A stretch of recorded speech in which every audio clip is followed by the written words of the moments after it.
নমস্কার বন্ধুরা, আজকে আমি একটা নতুন রেসিপি নিয়ে এসেছি। তোমরা তো ওলের ডাঁটা সবাই খেয়েছো, তো ওলের ডাঁটাটা খেয়ে তোমরা পাতাগুলো ফেলে দাও। তো পাতাটা না ফেলে সেটাও খাওয়া যায় কিভাবে, তার রেসিপিটা তোমাদের দেখাবো। একটুও গলা ধরবে না, আমার মতো করে যদি করো তোমাদের একটুও গলা ধরবে না। প্রথমে ওলের পাতাগুলো কুচি কুচি করে কেটে নিলাম, আর আরেক দিকে আমি চাল আর মুসুরির ডাল ভিজিয়ে রেখেছিলাম, সেটাকে আমি পেস্ট করে নিলাম। তার মধ্যে একটা কাঁচা লঙ্কা দিয়ে দিয়েছি, ঝালটা তোমাদের পরিমাণ অনুযায়ী দেবে।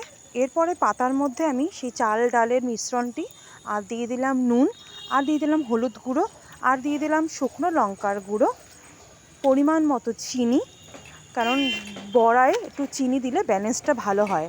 আর যাতে একটু গলা না ধরে তার জন্য লেবুর রস চিপে দিয়ে দিলাম। তোমরা একটা লেবুর রস চিপে দিয়ে দিতে পারো, কোনো অসুবিধা নেই। ভালোভাবে মিশ্রণটি মেখে রেখে দিলাম। এবার এটা সর্ষের তেলে ভাজবো।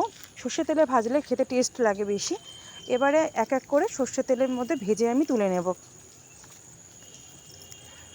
আর এই ভাজাটার সময় খেয়াল রাখবে, ভাজাটা যেন খুব গরম তেলে না দেওয়া হয়, তাহলে কি হবে, উপর দিয়ে পুড়ে যাবে আর ভেতরে কাঁচা থেকে যাবে। তো যখন একটু উষ্ণ উষ্ণ গরম হবে তখন এটা দেবে, আর চেপে চেপে বড়াটাকে ভালো করে ভাজবে, তাহলে একটুও গলা ধরবে না আর খেতেও লাগবে অসাধারণ।